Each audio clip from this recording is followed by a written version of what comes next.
Halo, jumpa lagi dengan Belanja Saham Beda. Bersama saya Usman Hidayat. Assalamualaikum warahmatullahi wabarakatuh. Bapak, Ibu-Ibu, teman-teman sekalian, baik-baik semua ya. Saya tadi sebut masih belanja saham hingga hari ini. Besok, insya Allah kita akan menggunakan nama akun baru yaitu Saham Store Analytics ya. Jadi karena ini menurut saya lebih pas dengan konten yang sering saya sajikan yaitu seputar analisis, bukan hanya analisis tapi interpretasi dan prediksi apa yang akan terjadi pada hari bursa esok atau hari-hari berikutnya ya. Dan saham store ini menunjukkan etalase saham sebuah uh, mall atau toko serba saham. Di dalamnya ada 100 saham yang akan kita pilih sesuai dengan kriteria yang akan kita pertimbangkan dari hari ke hari ya, mudah-mudahan lebih bermanfaat. Dan yang terakhir adalah kita menghindari adanya kesamaan atau duplikasi dengan nama-nama akun yang mirip dengan belanja saham. Lalu sekalian, ya, saya selalu ingatkan bahwa ini pendapat pribadi, tidak ditujukan untuk mengajak, merekomendasikan Bapak Ibu untuk membeli, menjual saham, dan itu terpulang pada keputusan Bapak Ibu. Dengan demikian tanggung jawab ada pada Bapak Ibu sekalian ya. Dan itu hendaknya mempertimbangkan seluruh informasi yang relevan, termasuk peraturan perundang-undangan di bidang pasar modal ya. Kita amati berita yang berkembang masih seputar risiko geopolitik yang meningkat ya, apakah itu terkait dengan pelemahan ekonomi, perang dagang maupun peperangan ya, peperangan fisik antara yang ada ketegangan di Timur Tengah maupun di Eropa ya, antara Rusia dan Ukraina, di mana beberapa negara Eropa juga saat ini telah atau sedang menyusun kekuatan untuk mudah-mudahan tidak terjadi ya ada konflik fisik dengan Rusia ya. Nah, ini yang menimbulkan memang risiko meningkat secara global, namun minggu kemarin memang menurut saya itu lebih didorong oleh sentimen domestik ya, terkait ada stimulus fiskal, jadi pemumpaan belanja anggaran belanja fiskal, kemudian ada ekspektasi penurunan suku bunga ya, karena inflasi yang terkendali dan kita mengharapkan adanya dorongan perekonomian ya, agar kegiatan investasi, pembiayaan dan konsumsi juga meningkat ya, didorong juga oleh adanya subsidi dari anggaran yang ada berita di sini bahwa anggaran subsidi ada peningkatan ya, dalam bentuk bansos naik menjadi 154,24 triliun dalam tahun anggaran berjalan 2025 ya. Kemudian ada anggaran subsidi untuk para pekerja ya, yang di bawah upah apabila saat 3 juta per bulan ya. Kemudian juga ada sentimen Menteri Erlangga sebut tarif impor 32% ditunda hingga 3 minggu ke depan.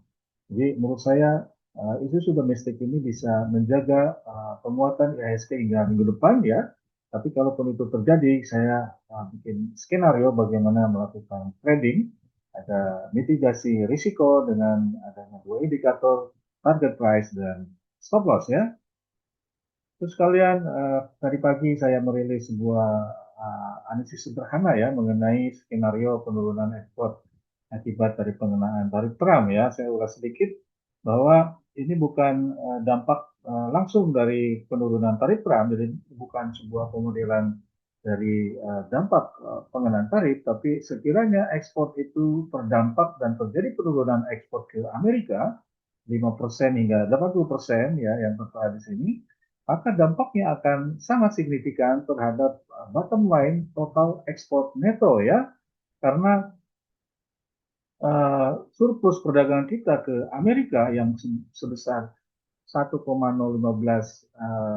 miliar dolar itu merupakan angka yang dominan terhadap total ekspor neto yang 1,022 miliar dolar ya.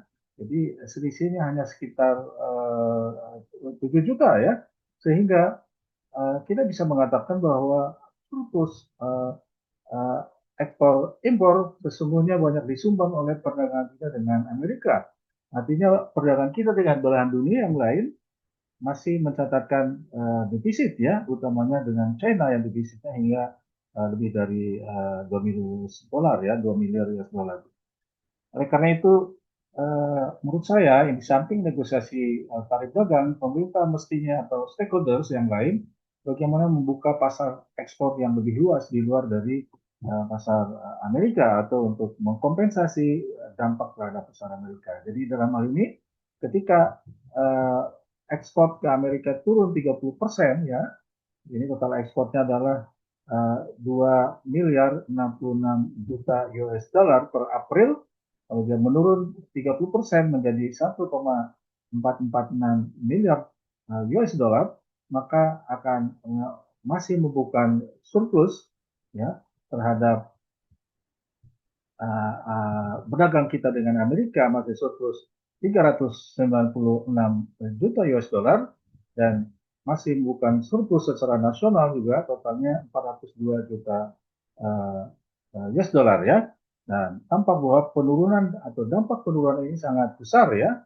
Kalau dia penurunan ekspornya minus 30%, maka penurunan ekspor netonya hingga 60,61% ya. Jadi ini harus disikapi dengan cermat, meskipun kita tidak usah panik ya, tapi itu harus diperhitungkan dengan cermat bagaimana mengkompensasi dampak buruk ini ya. Baik, Bapak Ibu sekalian, bagaimana kondisi market per akhir minggu kemarin ya? Jadi dalam 5 hari terakhir berhasil membukukan return yang positif, kemudian volatilitas masih menurun ya, dari 3 bulan ke 1 bulan dari 1,51% menjadi 0,83%. Ini menandakan memang pasar masih perlu ada suntikan ya, stimulus untuk menggairahkan pasar, karena volatilitas juga menunjukkan kegairahan aktivitas transaksi di pasar ya. Dan ini masih menurun, artinya bisa jadi ketika returnnya positif, namun volatilitasnya masih belum beranjak naik dalam kisaran yang normal, ini masih ada peluang untuk penguatan pada minggu depan ya. Demikian juga trennya masih negatif ya. Moving average juga menampakkan tren penguatan ya, closing price atau closing index terhadap moving average 5 hari, 10 hari ya, 20 hari. Kemudian momentumnya juga menunjukkan tingkatan yang sudah secara angka RSI sudah RSI 5 sudah 100 ya, sudah mentok ya. Tapi bisa jadi break ya, ada breakout dari angka itu untuk menciptakan resistensi berikutnya di hari berikutnya. Nah, karena resistensi RSI 10 RSI 10 ini masih di angka 77 ya. Demikian halnya untuk LQ45 masih punya peluang lebih besar untuk ada penguatan ya. Kemudian average value juga menunjukkan peningkatan dari rata-rata seminggu terhadap sehari hari Jumat kemarin, ada sedikit peningkatan menjadi 10,9 triliun dibanding 9,42 triliun ya untuk IHSG. Kemudian volatilitas dari trade frekuensi ini ada penurunan ya. Jadi artinya memang kalau itu dilihat dari aktivitas transaksi, cenderung ini mengarah kepada saham-saham yang relatif berkapitalisasi besar dengan kinerja fundamental yang baik ya. Jadi aktivitas frekuensi perdagangan itu lebih tidak volatile dibanding kalau ini 1 minggu dibanding 1 bulan ya, mingguan dibanding bulanan, dan minggu dibanding 3 bulanan, ada penurunan. Dan ketika value transaksinya justru meningkat, jadi sebuah tren yang baik gitu ya. Net foreign untuk IHSG masih net sell, sementara untuk LQ45 net buy ya dalam seminggu terakhir ya. Dan untuk J30 net buy dalam hari terakhir. Jadi ini menandakan memang tendensi aktivitas saham-saham blue chip, saham-saham LQ45 menunjukkan tren peningkatan ya. Kemudian saya peroleh banyak 23 saham yang lolos screen ya dari kriteria yang saya tetapkan seperti biasa ya, ada beberapa modifikasi. Lalu Pak Ibu bisa perhatikan secara alfabet ya, ASES, ADMR, AKRA gitu ya. Jadi ya volatilitasnya paling tinggi 3%, kemudian moving average-nya positif ya dibanding moving average 5 hari, closing price-nya. Kemudian kalau kita perhatikan di sini ya, volatility of trade frequency di bawah 100 ya, 100%. Jadi bukan merupakan saham-saham dengan naik turunnya harga yang begitu tinggi, tapi kita pagari ya, yang dari sisi valuasi juga price earning ratio-nya tetap 30 kali, namun di sini masih ada price to book value yang sangat tinggi ya. Jadi hanya memberikan alert buat Bapak Ibu sekalian terhadap saham-saham yang seperti tadi ya saya sebutkan yang berisiko tinggi. Kemudian ini target price dan stop loss-nya. Kemudian khusus dalam tren penguatan ini biasanya saham-saham sektor consumer dan sektor perbankan akan memperoleh akselerasi penguatan yang lebih tinggi dibanding sektor-sektor yang lain ya. Jadi saya sortir atau sorting ini consumer dengan finance bank ya yang masuk kriteria weight dari kapitalisasi pasar, kemudian volatility dan seterusnya ya.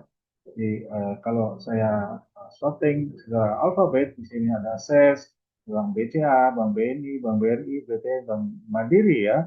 Jadi seluruh dari Bank BUMN tersaring di sini. Ini menandakan memang ada potensi peningkatan untuk esok hari atau dalam minggu depan. Jadi kita perhatikan ini besaran-besarannya ya, bisa di foto.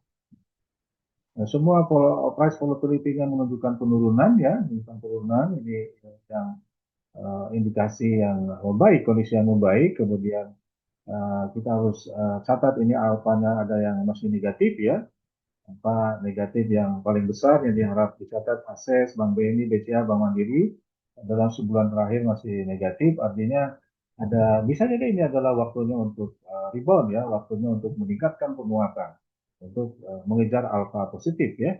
Kemudian betanya juga ini hati-hati dengan beta yang besar, namun tidak terlalu besar ya untuk Bank BTN 2,33. Kemudian momentumnya hati-hati terhadap momentum yang sudah tinggi, yaitu Bank Niaga dan Bank Syariah ya. Kita masih punya kesempatan untuk tren yang lebih kuat Bank BCA, Mayora, Era Jaya, Indofood ya. Kemudian dari segi volatility of trade frekuensi ya, ini yang paling bagus adalah Spin, Indofood, Bank Mandiri ya. Jadi yang rada berisiko adalah GPFA, Bank Syariah dan seterusnya seperti tadi di dalam resistensi ya, ini udah resisten, hati-hati itu sudah mentok. Kalau tidak ada kabar lanjutan mungkin patut dipertimbangkan untuk profit taking ya. Kemudian net foreign yang membukukan net buy ini banyak ya di sini, ada 9 dari 13 saham patut dipertimbangkan, dan ini menandakan investor asing sudah mulai melirik saham-saham perbankan ya, Bank BUMN, Mandiri, Bank Syariah, Bank BNI, Bank BRI ya. Dan ini bisa dikaitkan dengan momentum penguatan yang fundamental ya, ada isu-isu domestik yang positif. Kemudian valuasi yang paling murah dalam hal ini adalah Bank BTN ya, masih kesempatan tinggi untuk mengoleksi Bank BTN, kemudian GPFA, Bank Niaga dan seterusnya ya. Dan meskipun Bank BCA price earning ratio-nya sudah cukup tinggi, namun persepsi investor peluang pertumbuhan laba dari Bank BCA tinggi, sehingga ini masih menjadi pilihan investor ya, Bank BCA, Mayora, Bank Syariah dan seterusnya. Ini target price dan stop loss. Kemudian yang masuk LQ45 dari 13 ini ya, ada 10. Kemudian yang masuk syariah, saham syariah ada 7 ya, ada 7. Ini indeks BI 70 ya. Demikian Bapak Ibu sekalian, terima kasih telah menonton video saya. Jangan lupa memberikan komentar, ya, memberikan subscribe, dan bagi para subscriber yang sudah tercatat, sekali lagi saya ingatkan nanti kalau searching atau otomatis akan masuk ke kanal Bapak Ibu sekalian ya, sebagai pelanggan itu namanya akan berganti mulai besok menjadi Saham Store Analytics ya. Demikian, mohon maaf atas kekurangannya. Kita jumpa lagi esok hari. Terima kasih, saya tutup. Assalamualaikum warahmatullahi wabarakatuh.